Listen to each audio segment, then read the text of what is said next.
દારૂ અને જુગારની પ્રવૃત્તિને નેસ્ત નાબૂદ કરવા માટે ચિરાગ કોરડિયા, કચ્છ રેન્જ આઈજી તેમજ પ્રશાંત સુંબે, બનાસકાંઠા જિલ્લા પોલીસ વડા દ્વારા અપાયેલ સૂચનાઓના અનુસંધાને પોલીસ તંત્ર સક્રિય બન્યું છે.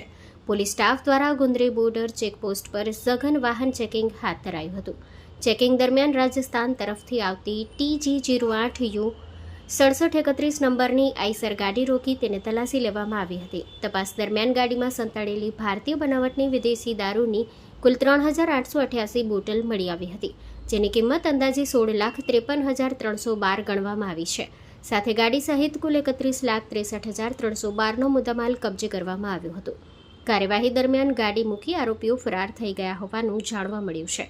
દારૂની હેરાફેરીમાં સંકળાયેલા ઇસમો વિરુદ્ધ પાંથાવાડા પોલીસ સ્ટેશન ખાતે ગુનો દાખલ કરી કાયદેસરની કાર્યવાહી હાથ ધરવામાં આવી છે.